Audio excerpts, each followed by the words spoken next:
জন্ম করো যথাতথা, কর্ম করো ভালো, কোনো বাধাই বাধা নয় যদি তোমরা ঈশ্বর পথে চলো। নমস্কার, আমি অ্যাস্ট্রোলজার বরুণ।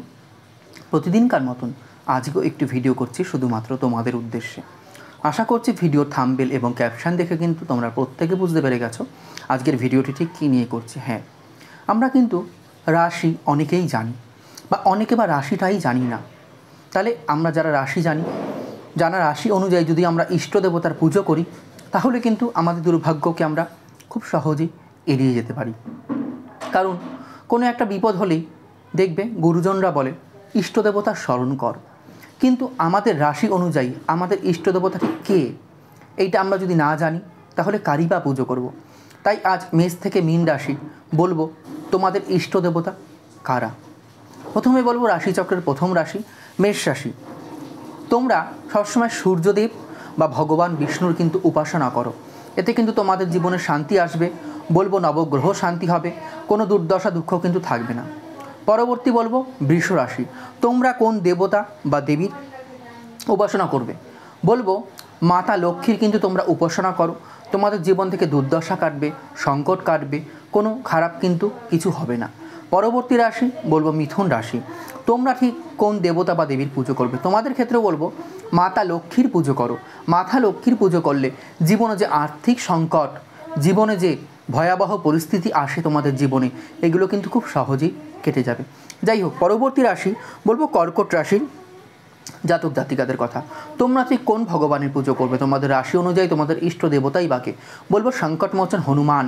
তোমরা হনুমানজির পুজো পাঠ করো, হনুমানজির উপাসনা করো, মঙ্গলবার করে একদম নিরামিষ খাও, এবং বাড়ির দক্ষিণ দিকে কর্কট রাশির জাতক জাতিকারা পঞ্চমুখী হনুমান স্থাপনা করো। দেখো, দুঃখ দুর্দশা থেকে কিন্তু তোমরা খুব সহজেই মুক্তি পাবে। পরবর্তী রাশি বলবো সিংহ রাশি। সিংহ রাশির জাতক জাতিকারা ঠিক কোন দেবতার বা কোন দেবীর উপাসনা করবে? বলবো তোমরা গণেশ ভগবানের পূজা করো। দেখো, তোমাদের সর্বকার্যে সিদ্ধ করবে এই গণেশ ভগবান, তোমাদের আর্থিক সংকট থেকে মুক্তি দেবে এই গণেশ ভগবান, তোমাদের জীবনে দুর্দশা থেকে মুক্তি দেবে এই গণেশ ভগবান। পরবর্তী বলবো কন্যা রাশি যারা জাতক জাতিকারা রয়েছে, কন্যা রাশির জাতক জাতিকারা কিন্তু সর্বসময় মহাকালীর পুজো করা উচিত। তোমরা যদি মহাকালীর উপাসনা, মহাকালীর ধ্যান, মহাকালীর ধারণা করতে পারো, তোমাদের জীবন থেকে কিন্তু খুব সহজেই দুঃখ দুর্দশা, আর্থিক অনটন কেটে যাবে। পরবর্তী রাশি বলবো তুলা রাশি জাতক জাতিকাদের কথা। দেখো, তোমরা ভগবান শিব, কাল ভৈরব এবং শনিদেবের এই তিনটি দেবতার কিন্তু উপাসনা করো, তোমাদের জীবন থেকে কিন্তু দুঃখ দুর্দশা কেটে যাবে, জীবন কিন্তু হবে আনন্দময়। পরবর্তী রাশি বৃশ্চিক রাশি। বৃশ্চিক রাশি জাতক জাতিকারা ঠিক কোন দেবতার উপাসনা করবে? বলো তোমরা কার্তিক দেবতার, অর্থাৎ মা দুর্গার পুত্র কার্তিক ভগবানের তোমরা উপাসনা করো, কার্তিক পুজো করো, তোমাদের কিন্তু ইষ্ট দেবতা হলো কার্তিক। পরবর্তী রাশি বলবো ধনু রাশি। দেখো, তোমরা কিন্তু হনুমানজির পুজো পাঠ করো, অর্থাৎ হনুমানজির যদি পুজো পাঠ করতে পারো ধনুরাশির জাতক জাতিকারা, তোমরা কিন্তু অনেক দুঃখ দুর্দশা থেকে কিন্তু মুক্তি পেয়ে যাবে, কোনো সংকটই কিন্তু তোমাদের জীবনে আসবে না, ঘিরে ধরবে না। পরবর্তী রাশি বলবো মকর রাশি।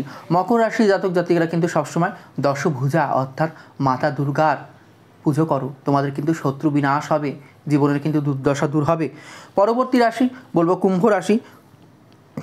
তোমরা কিন্তু বিষ্ণু ভগবান অর্থাৎ নারায়ণ, সাথে কিন্তু মা সরস্বতী দেবীর উপাসনা করতে পারলে কিন্তু জীবন থেকে খুব সহজেই দুর্দশা দুঃখ দুর্ভোগ কেটে যাবে। পরবর্তী রাশি বলো মীন রাশি জাতক জাতিকাদের কথা। মীন রাশি, তোমরা কিন্তু তোমাদের ইষ্টদেবতা কিন্তু হলো স্বয়ং শিব শম্ভু, তোমরা কিন্তু শিবের উপাসনা করো, বাড়িতে কিন্তু শিবলিঙ্গ প্রতিষ্ঠা করো, তাহলে কিন্তু তোমাদের জীবন থেকে দুর্দশা দুঃখ খুব সহজেই কিন্তু কেটে যাবে, আর্থিক অনটন কাটবে, কারণ এই রাশির অধিপতি গ্রহ কিন্তু হলো বৃহস্পতি, তোমরা কিন্তু শিবের উপাসনা করো। তো যাই হোক বন্ধুরা, এই ছিল আজকে আমার ভিডিও। যদি ভালো লাগে লাইক শেয়ার করতে ভুলো না, আর তোমাদের মূল্যবান মতামত কিন্তু অবশ্যই কমেন্ট বক্সে লিখে জানিও। দেখা হচ্ছে পরবর্তী কোনো ভিডিও বা লাইভ অনুষ্ঠান নিয়ে। ততক্ষণের জন্য সবাই খুব ভালো থেকো, সুস্থ থেকো, সাবধানে থেকো। হরে কৃষ্ণ, জয় মা।